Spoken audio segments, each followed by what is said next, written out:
Shalom everyone and Shavua Tov. We are starting a new series of presentations that will happen every couple of weeks that have to do with subjects that are connected to the nature of the land of Israel. And at the end of each presentation, we'll go on a virtual walk or hike that has to do with the subject we talked about. Today's subject is water, but before that, we'd like to, this presentation is in memory of Louis Bolcher, Aaron's brother, Levi ben David HaKohen, who passed away not a long time ago and was recently buried in the cemetery of Tzfat, which is a special place in itself, next to his mother, who was also buried there. And one of the fascinating things that Louis took upon himself, among other things, is to bring to the attention of the world, and especially the Jewish world, a very special event that took place on July 4th, 1976, called the Entebbe Rescue Mission. Those who were alive at the time obviously remember it, but most of the folks who, for instance, come to leave note have never heard of it. Much of the world has never heard of it.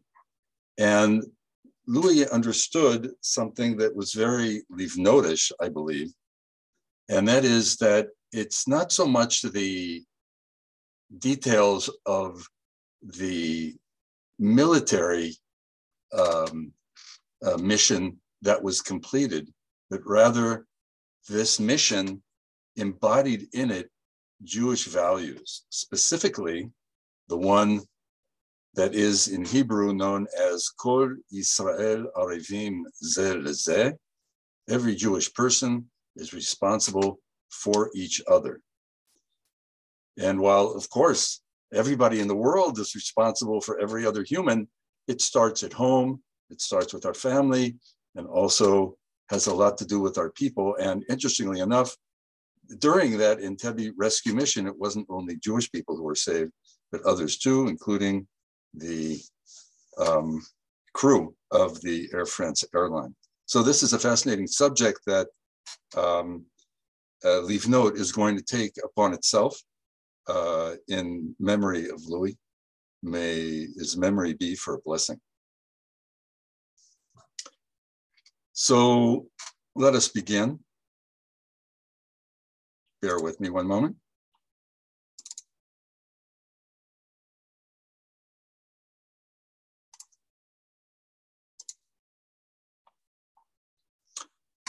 Okay, our subject today is water. And my friends, if we want to understand Judaism and Israel, and we do, we must understand water. Water has been part of the Jewish story from the very beginning. Take a look at some of the pictures here on the screen and try to identify what is Jewish about these pictures, what is Israeli about these pictures, and how water has so much to do not only with our ancient history, but with things that we do today or experience today in our lives, in Jewish lives, and also in Israel. So let's begin with the very word in Hebrew for water, which I find very fascinating. It's mayim. Almost everybody knows that. We all know the song we learned when we were kids, mayim, mayim, mayim, and you make a circle and you clap your hands and you run inside and then you run back. But what's fascinating about this word is that it's in the plural. In Hebrew, you never really say water. You always say waters. Because in Hebrew, when something is huge or massive or infinite, it's used in the plural. A classic example is the Hebrew word for life, which everybody knows ever since Fiddler on the Roof. Life is chayim, or lechaim if you're making a toast. Life is something huge. It's massive. It's infinite. And therefore, it is plural. One of the names of Hashem is Elohim. And in the Talmud, there are a number of pagans who come up to the sages and they say, how can you say that you believe in one God? Even the word that you use for God is more than one. And that's simply a classic misunderstanding of the Hebrew language. Shamayim is the word for sky or the heavens. It's something huge. And of course, also Mayim. It's never water, it's always waters. And that's something special about the Hebrew language and speaks volumes, I would say, about the Jewish angle on water. So first and foremost, water or waters are infinite. Now let's go back to the source of sources. Breshit, in the beginning, the famous first words of the entire Torah, the entire corpus of Jewish literature, it all starts here with the first few words that most of us learned by heart. In the beginning, when Hashem began to create heaven and earth, the earth being unformed and void, with darkness over the surface of the deep and a wind or a spirit from Hashem sweeping over the waters. And then there's the famous line, and Hashem said, let there be light, and there was light.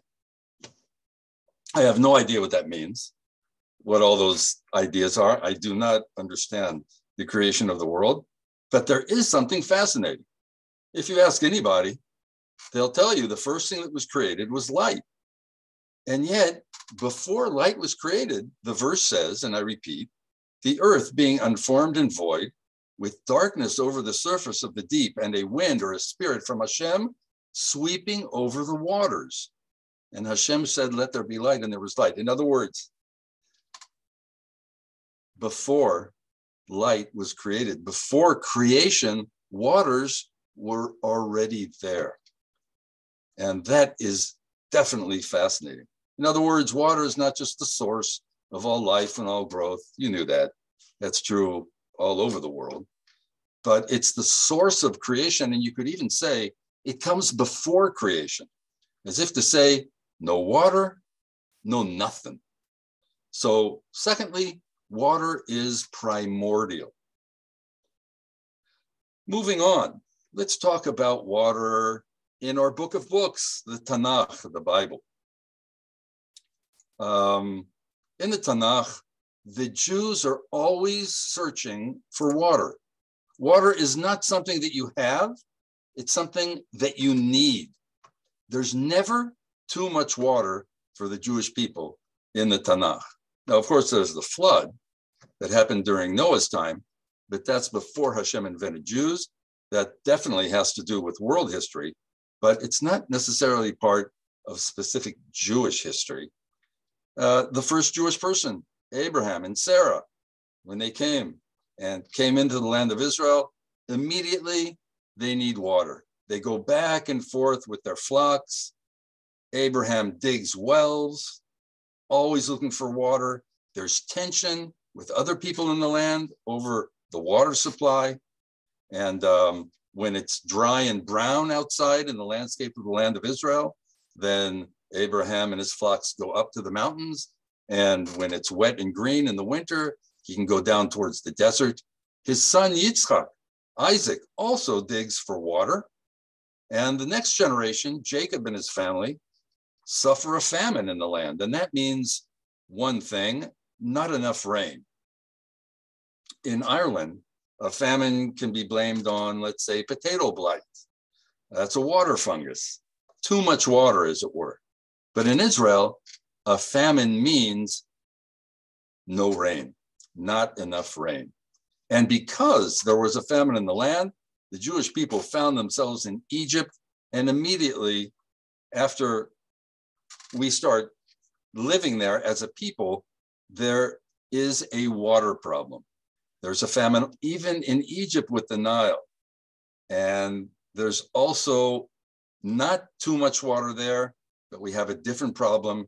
And that is that the Egyptians kept throwing our baby sons into the Nile and drowning them. Water, again, was problematic for us. And afterwards, when we leave, and Hashem tells Moses to part the Reed Sea. We walk through dry land. We're not in the water. Then come the Egyptians, and of course, they get all the water themselves.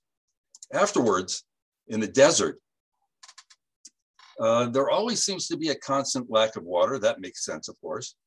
We're always complaining about it, of course, and perhaps rightly so. And just like water that saved Moses when he was born, it also sealed his fate when he died. And because he struck the rock and didn't talk to it, he was told that he wouldn't be able to join the Jewish people when they crossed the River Jordan. He would have to stay on the other side and stand on Mount Nebo and look and see all the water of the land of Israel, know that the Jewish people would be crossing over. And he was, as it were, stuck on Mount Nebo, looking out and knowing that things would be good for the Jewish people, but he himself paid a huge price. So Miriam, his sister, also, even her name hints at water. Almost every time that she's mentioned, it has to do with water. And right when she dies, there's again an acute water shortage. And things only get a little better in the land of Israel when we arrive. There's potential water sources, but they are dependent. We've talked about this a number of times during previous classes, and leave note, the Jewish tradition has a very strange look at weather and says that the rain in the land of Israel is contingent on the ethical behavior of the people that are living there. And so there's a specific yoke on the shoulders of the Jewish people to act ethically in the land of Israel. And if that happens, there will be rain. That didn't happen a lot after we arrived, after 40 years in the desert, right? We crossed the water to get into the desert. We crossed the Jordan, which parted. We walked into the promised land. And even when we were there, it was still tough. And of course, it has to do with the fact that, like every Leave Note participant knows, or if you visited Israel, Israel is special in that it's not the only place in the world like this, but it's one of the only places in the world that only gets rain 5 or 6 months of the year. And if it doesn't come down during the late fall, winter, and early spring, it's just not going to happen. And that is a life-altering situation. So thirdly, we never really have enough water. And now we move on to water rituals. In almost every culture, as we said before, water is a symbol of life and growth, and Judaism in Israel is no different. But in some cultures, we have floodwaters and tsunamis that are a common threat to life, and this would make water symbolism much more complex, not so much in the Jewish and Israel tradition.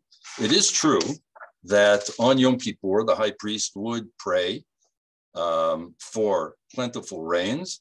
And there's 2 famous additions. One of them was, Hashem, please don't listen to the travelers' prayers, which sounds very mean because travelers never wanted to rain on them. So they asked for it not to rain. But the folks who live here, the farmers especially, and the people who eat the food of the farmers need that rain. So the high priest is actually asking not to listen to the short-term prayers of the travelers, but the long-term prayers of the farmers should be listened to, and added, and don't let the houses of the people of the Sharon become their graves. Because in the Sharon area, let's just say in Netanya, a little north of Tel Aviv and inland, there's a lot of water flowing down towards the sea. People used to build their houses there out of mud, and sometimes it was fatal in the winter. But the truth is, that is the exception of the rule, and you probably knew that anyway. So because of that, water rituals have an important status in Judaism ever since Torah times. What's interesting is that the text doesn't tell us why. It just tells us what. It's, as it were, a given. Let's go to one of the most important Torah texts on water rituals. It's in the book of Bamidbar, appropriately, instead of, it should be called In the Desert, but the English translation that's used usually is the book of Numbers. And there's a verse there that says, whoever touches the corpse of any dead human being, that person shall become unclean. Obviously, we're not talking about physical cleanliness, but something spiritual that happens when you are in the presence or very close to someone who dies. It doesn't explain why, as I said. It just says that it's as if your spiritual status changes once you make that contact. Maybe some of you have been in contact with a person who is no longer living. In ancient times, people used to bury their own family members. Today, that definitely does not happen. But some have been in car accidents, or maybe in some kind of an attack, or in a funeral, or maybe just someone very close to you who passed away. And it is a life-shaking event. And the Torah, as it were, is saying, after such an event, life doesn't just go on. It doesn't just continue as if nothing had happened. Your spiritual status has changed. You're shaken, as it were. You should be shaken. And what can you do about it? Well, of course, there's the inner work that everybody can do if they want to process what has happened, to find a path of continuation, to find a spark of light in the darkness, to be comforted among family members in the community, and what we do in the Shiva, in the Shiva calls that we have in the Jewish tradition. But the Torah, as it were, is saying that's not enough, not just to do inner work. We should actually do a ritual that would be symbolic of that inner work. And perhaps that ritual could help the healing process, the inner healing process. And that ritual was water, because the text continues that if you do become unclean from being in contact with someone who had died, one shall then wash their clothes and bathe in water, and by night shall be clean. This ritual today doesn't specifically apply. It's connected mainly to the existence of a temple, a Bet Mikdash in Jerusalem, but the idea applies today. And there are many rituals that we have in Judaism that are kind of like this idea from the Torah that water is a kind of spiritual antidote to death. So for instance, if you visit a cemetery, then upon leaving, one washes hands. You were, as it were, close or in contact. You dealt with death, which is shaking, life shaking, and therefore you wash your hands symbolically, ritually, as you leave. Let's say one goes to the bathroom, okay, and leaves waste products there that must be expelled from the body, kind of like a mini death, as it were. One washes hands. Also, obviously, we're not talking about hygiene here. That's in addition. One wakes up in the morning after sleeping, which is also in the Talmud called a mini death. When one wakes up in the morning, the tradition is you wash your hands. In the Talmud, it says honey is 1/60th of what manna tasted like. Shabbat is 1/60th of what the world to come tastes like. A dream is 1/60th of prophecy, and sleep is 1/60th of death. Not that it's something negative, but perhaps a lack of growth, a lack of life, as it were, as much as we are when we're awake. And the mikvah, as we see here, which is something that started, this specific kind of mikvah started apparently when the Second Temple was rebuilt around the time of the Maccabees, is based on all of the above. And the list goes on and on. And today you can find these in almost every Jewish community. Before there was a mikvah, people apparently used things like springs, the sea, a lake, and rivers. So fourthly, water isn't just a symbol of life. You could say that it is a spiritual antidote against death. So let's take one of those places that perhaps was used as an ancient mikvah. Let's take the Jordan River. Okay, that's a river everybody knows about. That's a river people from all over the world sing about. Anybody who's heard stories of the Jordan River from outside of Israel arrives in Israel, sees the Jordan River, is totally shocked when they compare it to the rivers of their childhood and says, you got to be kidding. I mean, that's a creek where I grew up, but it's still the Jordan. And it always amazes me how, without even hinting at it, people are actually shocked. They thought it was going to be something like the Mississippi, but it isn't. It very much is not. And yet it seems to be enough. It is actually the lifeline of the land of Israel. And every time Jews crossed the Jordan River in biblical times in the Tanakh, it was mentioned. It was a thing. It was a thing. You crossed the Jordan. It's mentioned. For instance, Jacob crosses the Jordan River and he says, I crossed this Jordan River with my staff, which I guess you could say is the first Jewish hiking pole.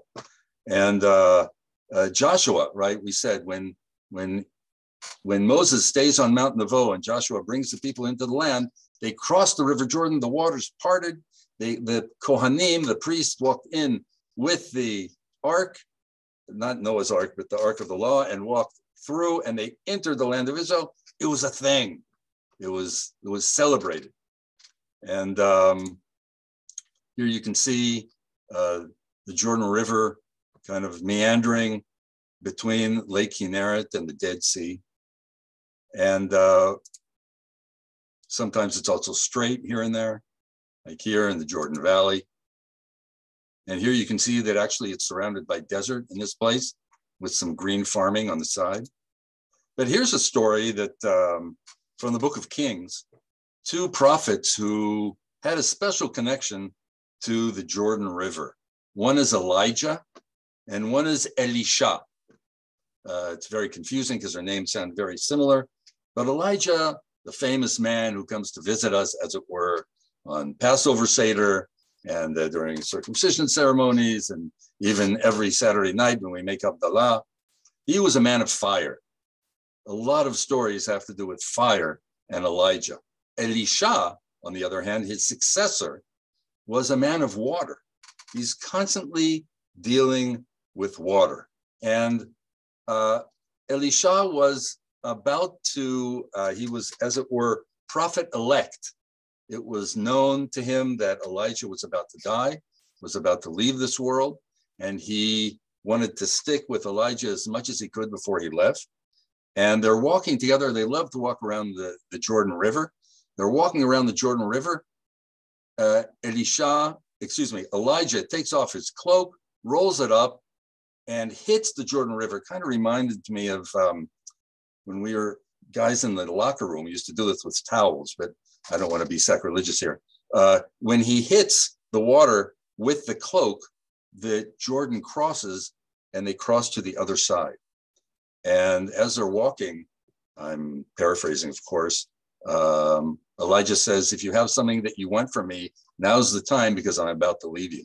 And he says, I want twice your spirit. And he says, well, if you see me leaving this world, then you'll get it. That's a sign that you'll get it. And something very special happens.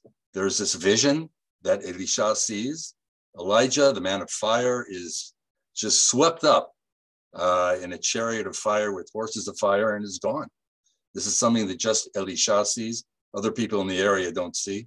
It's also where the song comes, swing low, sweet chariot, coming for to take me home. You can imagine that the slaves who really just wanted to be swept away from those cotton plantations were just wishing that some chariot of fire would come and take them away. And Elisha then wants to cross back over to the other side of the Jordan, takes that same cloak of Elijah and hits the water and crosses over.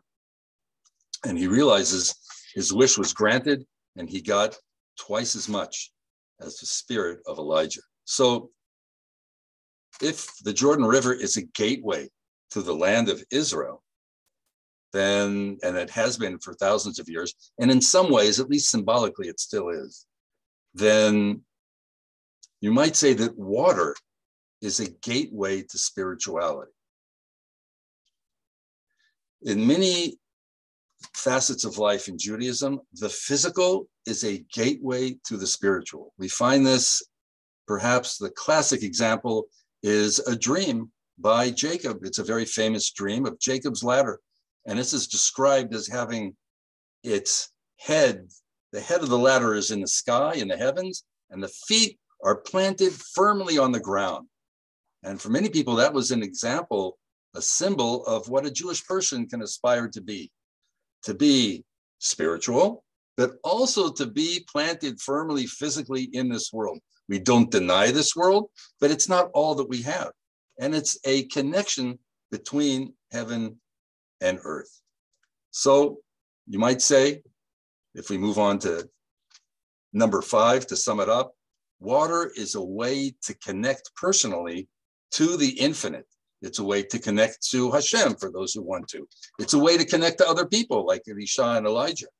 And it's a way also to connect to the cosmos, because water has importance all over the world. And if you've ever experienced going to a mikvah, it's also a way to connect to yourself as you go singularly into the water and have a very personal and physical yet spiritual experience.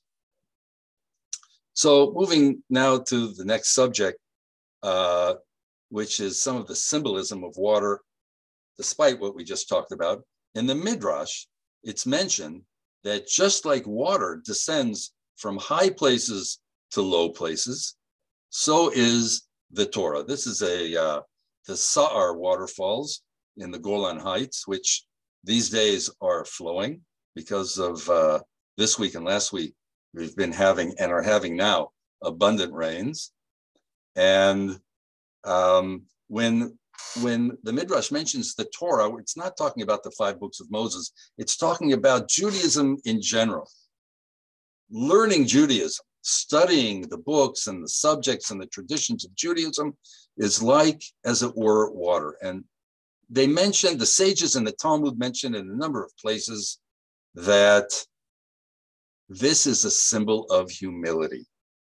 Just as water goes from a high place to a low place, Torah, as it were, from a very high place, the Jewish tradition is it's divine, brought down to Mount Sinai to the Jewish people, and kind of just like water. But it's hard to learn the Torah without humility. This is what the sages said. And some of the examples that they gave was, if you already know everything, there's nothing to learn. And the Torah isn't going to give you any new messages. But if you're humble enough, just like water, which goes down, and are able to learn new things, then it's very befitting.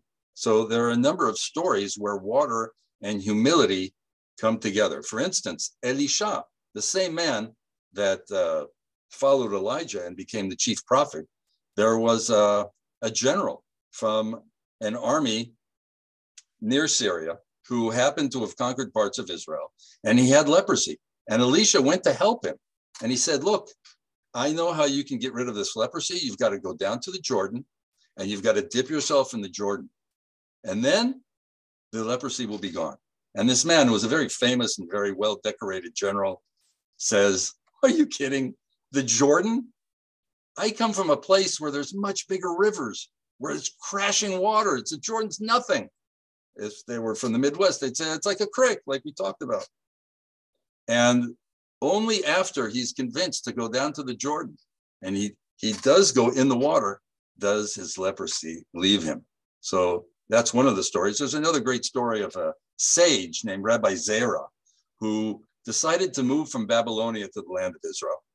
And no, this is not a picture of Rabbi Zera. Sorry, that's supposed to be a picture of humility. I don't know. What do you think? Maybe. So yes, there is a street in Jerusalem named for Rabbi Zera, a big sage in the Talmud, a lot of fascinating stories about him. So he's coming and making aliyah to the land of Israel. And the story goes, when Rabbi Zera ascended to Eretz Israel, he could not find a ferry to cross the Jordan River. This, of course, is a couple of thousand years ago. And there were still, back then, as opposed to here in the 1950s, there were ferries back then that took people back and forth, especially in the winter. And so Rabbi Zera, it says, took hold of the rope that was strung across the water and crossed the Jordan. And a certain man came up to him and said, "You people are so impatient, and you've always been impatient. Why couldn't you wait just a little longer to cross the river on a ferry?" And Rabbi Zera says to him, "This is a land where Moses and Aaron didn't even merit to enter. And who's saying that little me is going to merit entering the land of Israel? So I hurried across the water before anything might occur to prevent my entrance into the land of Israel."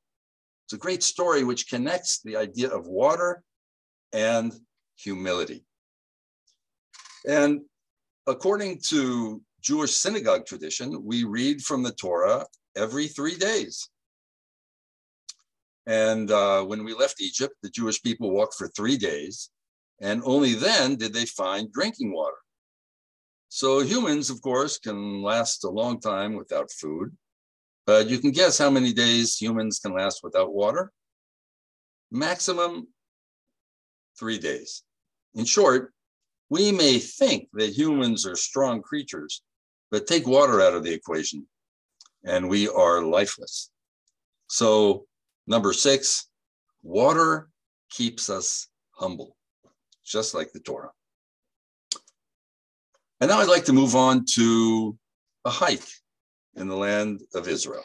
If someone were to come up to you and said, "Look, Michael, I want you to take me on a hike where I can understand water and Judaism and the land of Israel. So where would I go?"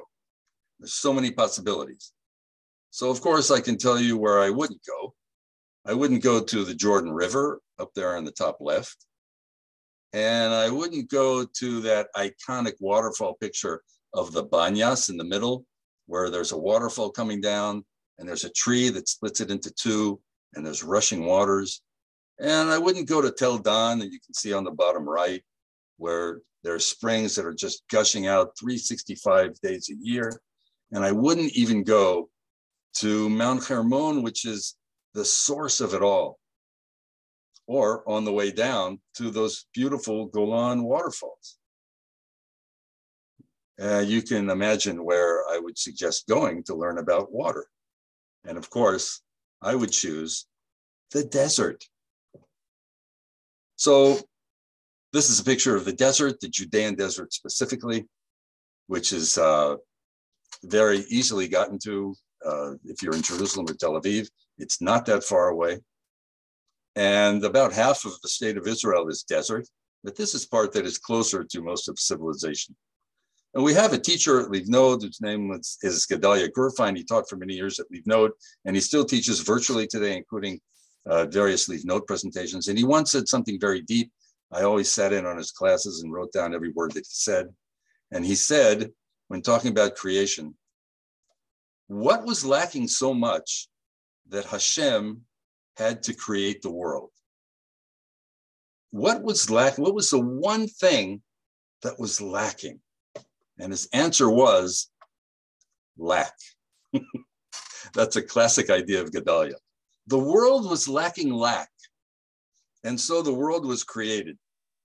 Or you could say the cosmos was lacking, so the world was created, and Hashem created a world that is intrinsically causing humans and all of creation to lack. No one can do it on their own. We all need help. So if we build on Gedalia's idea, the land of Israel is the penultimate land of lack. Now I know when you look around the world today, there are countries that are much more in lack than Israel. And that even things including water, we have plenty today in Israel relative to what we had. For instance, today, over 80% of our drinking water comes from desalination of seawater. So, but it's symbolic lacking, and we're still lacking a lot of things. Peace, for instance. This perhaps is something that you can specifically feel when you go to the desert. And you may ask, why are you faking it? Why are you faking a lack by going to the desert? Go to a place with water to appreciate water. But I believe that, first of all, we fake a lot of things. For instance, we fast. Why do we fast? We don't have to fast. We can eat. It's not as though we don't have enough food, but we sometimes want to, yes, you could say fake it and make a lack, because we know that lacking is something, when dealt in a specific way, leads to appreciation. It's not a secret. There's an English saying that says, absence makes the heart grow fonder. Or as some people have said, if you don't leave home, you'll never miss home. And there's a Jewish prayer that we say after drinking water. And it starts like this, one of the strangest prayers that we have. Blessed are you, King of the universe, who creates many souls and their lack. We're actually thanking Hashem for creating us with an inherent lack. That's a very strange thing, but it's a very Jewish thing, because it is a path to appreciation. And to be unappreciative is not a good thing in Jewish tradition. So we have a famous poetess, the pioneer poetess, Rachel Blaustein, who lived on the shores of Lake Kinneret and studied in the groundbreaking women's farming school in the beginning of the 20th century, when it was not something that women did all over the world, but it happened here in Israel. And she wrote a poem that is based on the story that we mentioned, where Moses is not allowed to go into the land, but has to stand on Mount Nebo and look over, longing, yearning to go into the land. She wrote the following poem. I'm only reading a part of it. This opposite that, the two banks of one riverbed, spread out your palms and look to the other side. Everyone has their Nevo over a great land. That's a very powerful idea. She's saying we can all identify with Moshe. We're all standing on a mountain yearning for something. Just everybody has their own Nevo. We just have to notice it. Everyone has a Nevo like Moshe, but our Nevos are not there to torture us. And they're not supposed to be an ends to itself. They're supposed to nudge us to be in a state of appreciation. And here's a story attributed to the founder of the Hasidic movement, the Baal Shem Tov. He told the following story, and I'm paraphrasing here too. If we were to walk in the woods and a spring appeared, just when we became thirsty, we would call it a miracle. And if on a second walk, we became thirsty at just the same point again, and again the spring appeared, we would remark on the coincidence of the miracle happening again. But if that spring was always there, we would take it for granted and cease to notice it. That's a very powerful idea. And I don't ever remember appreciating water when I lived in the United States. That's my fault. But I know today that there are a number of places where this is a real issue today. But growing up, there was never a lack of water, even in Kansas. And when we washed the dishes, the water was flowing. And when we brushed our teeth, the water was flowing. I remember in college, when I arrived for the first day and I found out where the shower was, there was a chair there. People would sit for an hour in the shower. Lakasha, if that'll make you clean, no problem. But in Israel, those things are sacrilegious. That would never happen. And of course, during those same college days, there was that band called the Doobie Brothers. And one of their most beautiful songs is one called Black Water. And it has the following lines in it. I am not going to sing it because I respect the Doobie Brothers, but I'll read the words. Old black water, keep on rolling. Mississippi moon, won't you keep on shining on me? And then they go on to say, and just look at the Mississippi here and compare it to the Jordan. I ain't got no worries because I ain't in no hurry at all, as opposed to Rabbi Zera. Well, if it rains, I don't care. Don't make no difference to me. Think about that. If it rains, I don't care. It makes no difference to me. Why should it make a difference? Look at the water here, the Mississippi, okay? And the Doobie Brothers are not doing anything wrong. It's simply human nature. Because when you have plenty, you enter a minefield. It's a spiritual minefield, and it's a minefield of not appreciating.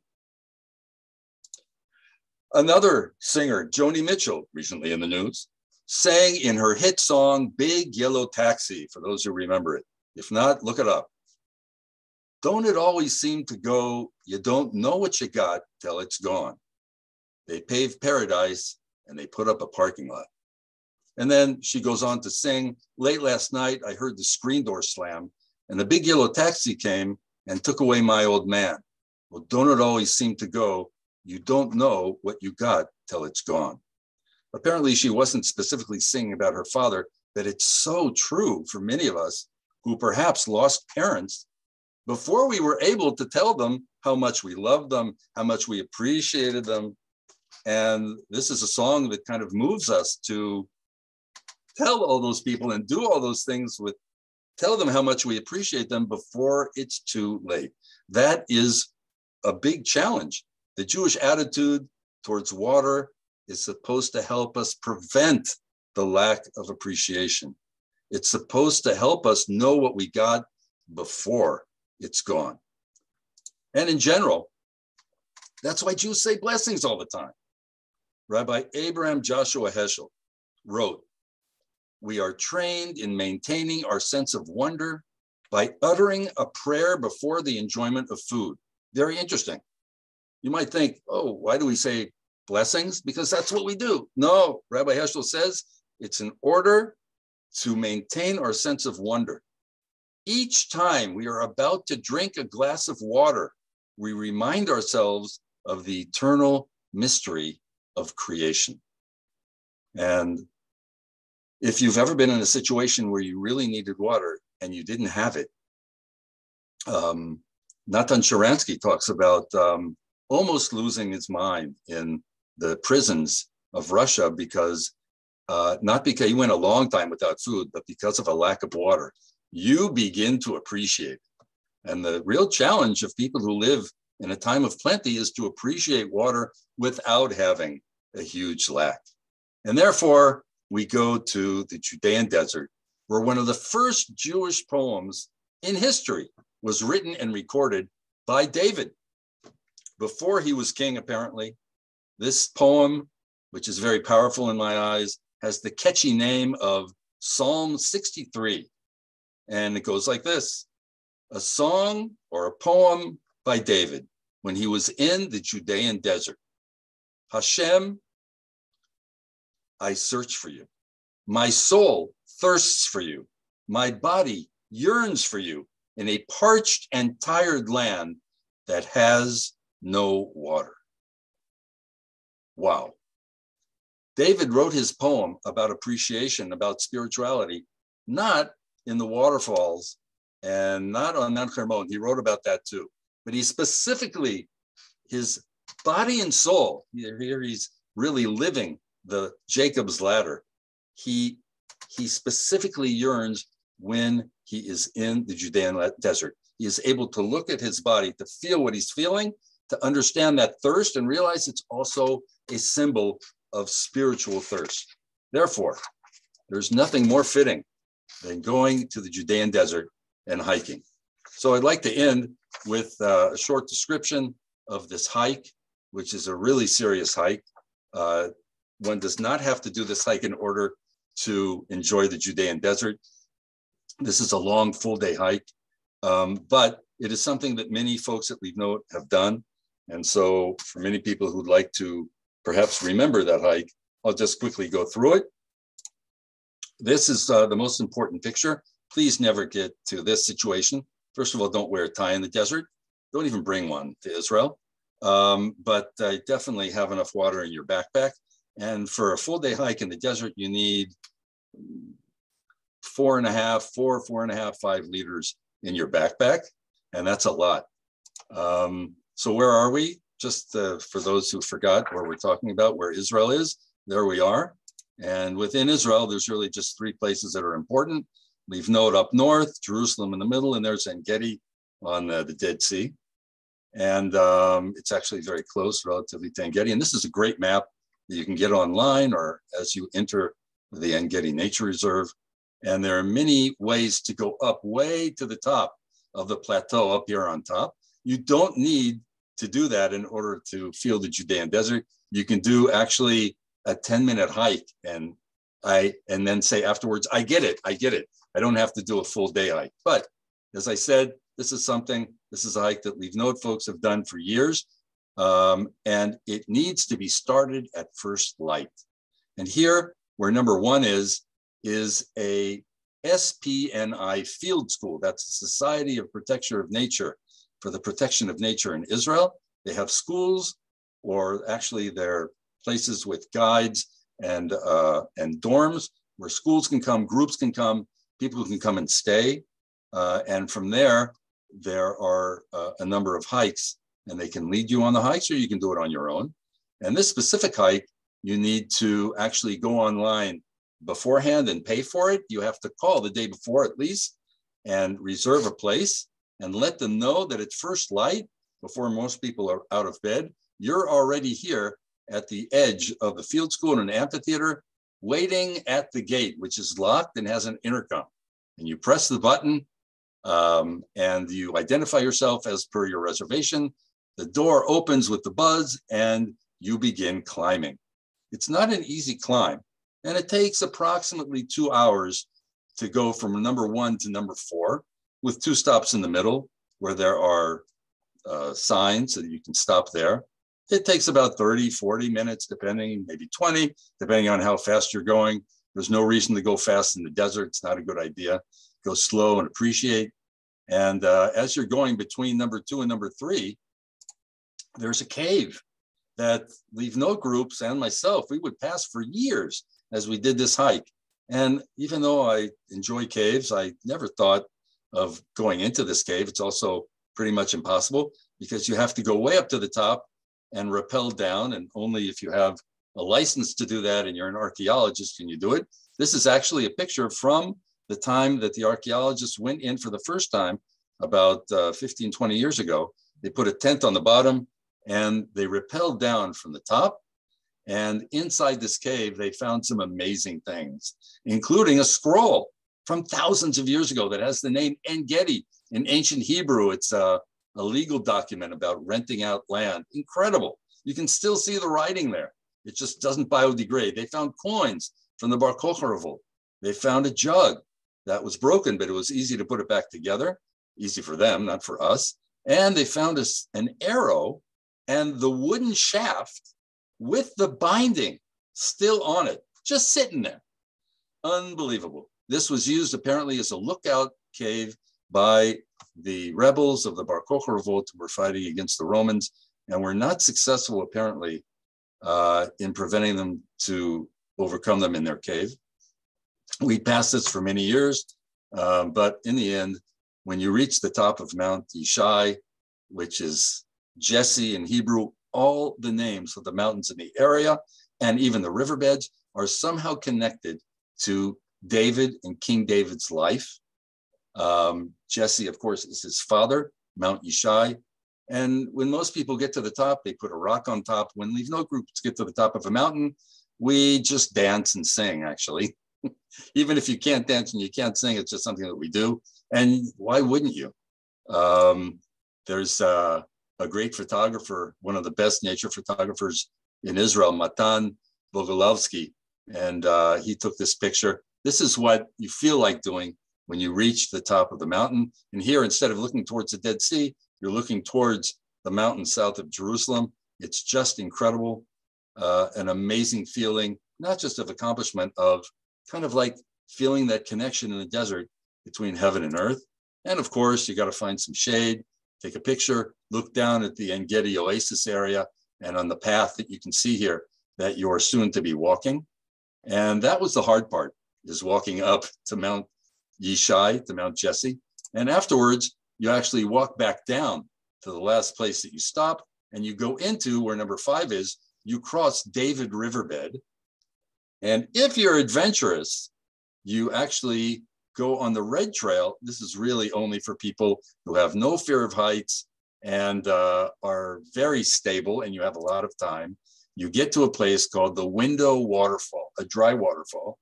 And obviously you can't hike in the desert when there's even a possibility of flash floods. But you don't want to go in the desert because you kind of have to go through this water to get to the other side. If you get too close to the edge here, you fall over. So you have to stay a good, at least 1 meter, 3 feet away, a yard away from the edge. It's very dangerous, but you're allowed to go there. And in order to get there, you have to go through the water. So if you go in the summer, it hasn't rained in months, it's really going to smell bad. For some people, they don't care. It's worth the view. If you come in the winter, when it's not raining, or in the spring, soon after a flash flood, the water actually will be fine. And because on a sunny winter day, it can actually get pretty hot, it can be actually very refreshing. So this is really only for the advanced folks. But afterwards, when you walk around and you get to the green path, you can look back and see other groups that didn't get up as early as you did, and they're already sweating going up the mountain. It looks very dangerous, but it actually, walking up the Mount Yishai is not dangerous. And here's a picture from the path looking back towards Mount Yishai. As I said, you don't have to go all the way up the mountain. You can actually do a much shorter version of the hike and go here on the bottom on this path. And you'll also get the feeling of the desert. It's kind of like choose the path according to how much you want to sweat and how much you want to feel a feeling of accomplishment. In the end, you get to one of the oldest buildings in the world. This is a Calcalithic Temple that was built also before there were Jews. This is between 5,500 and 6,500 years old. And the base of the building is still there. It's a temple that has an entrance to this side, to this this river, and one on this side to this river. And because it's exactly on the watershed and it has a gate to each side, the researchers decided that this was a temple where the pagans prayed for water. You don't have to be Jewish to yearn. There used to be a sign, you don't have to be Jewish to eat rye bread. You don't have to be Jewish to yearn. Anybody in this land is going to yearn for water. The question is, what do you do with it? And does it affect your behavior? But here is where apparently they had rituals so that there always would be water. And this is an interesting building. I remember growing up in Kansas, my dad took me to the oldest building in Kansas City, and I stood in awe in front of a building that was 100 years old, in awe. And I said, Dad, thank you. This is incredible. And it is. But, 6,500 years, that's pretty good too. Continuing on, we get to a spring called Mayancho, Shulamit Spring. These are all names from the Song of Songs. Shulamit is kind of an anonymous woman that is mentioned as a very special, beautiful woman in the Song of Songs. And the Song of Songs mentions Engetti. So this is one of the springs that you go by, one of the 4 springs of the Engetti Oasis area, just flowing out, and you can drink it. It's fine water. And it was used in ancient times, not just for drinking, but also for agriculture. And here already, we're now coming back down to David River. But if you're adventurous, you can go to a secret area, which isn't secret at all, but somehow nobody knows about it. It's called the Upper Pools of Engetti. And when you get to these pools, you're kind of like, you have your own personal pool. You, a couple of friends, you got the water. There's so many pools here. And because you are starting in the morning, you're getting here before anybody has made it up the other side. And you can simply go and find the pool of your choice. It can be in any season of the year, and you can enjoy the water. In the end, you get to a cave that is a cave that you have to go through the water to get to. It's very refreshing, no matter what season you get here. This is not for people with a fear of heights, because in order to get to the cave, you have to go down rungs that are built into the cliff, but it is incredibly beautiful. And here you can see people just chilling there. The cave is here on the left. And then you actually walk all the way back and you come down the path until you get to where most of Am Yisrael is, at the classic, this is the iconic waterfall of Engetti that you're actually not allowed to go into, but people take pictures of it. And there's other little waterfalls that you can find also, hopefully, if you get there at the right time, you can find your own little waterfall and your own pool. This is actually the one that's closest to the entrance. And it's actually a 5-minute walk from the entrance. And luckily, thankfully, they have actually made it accessible for wheelchairs. and strollers so that people who don't have access to the mountains can actually walk all the way to where this picture is taken from. And then if it's possible, needing help to actually walk down the natural staircase in the stones to be able to stand underneath this waterfall. And then it's a couple minutes and you're back at the entrance, which is here you're seeing people paying to go in and you're coming out. There's shade. There's a little store here. If you just happen to run out of water, there's a little kiosk, there's bathrooms. And then you simply walk back 10 minutes until you get to the field school and get in your car and go. And as strange as it is, I believe this, as opposed to a classic water hike, is the best way to understand the Jewish relation to lack in general and water in specific. And just to leave you with that idea, I think this picture is very appropriate. What really, I mean, if they can do it, we can too. So no matter when you're coming back to Israel, a visit to the desert in some way, shape, or form is something which can be really a gateway to spirituality. And if you do that, make sure you have enough water and that you have a cell phone and that you're doing everything right. And it can be a wonderful experience. Thank you very much for your ears and for your time. I hope everybody has a wonderful week. And I also just want to end as we started. This presentation was done in memory of a very special man, Louis Bulger, that's Aaron's brother, Levi ben David HaKohen. May his memory be for a blessing. Livnot will continue his memory with the Entebbe Rescue Mission Project. You'll be hearing more about that in the future. Have a wonderful week. Shavua Tov.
Shalom.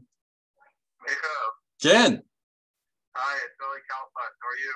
Shalom, shalom. How are you? Thank God. I'm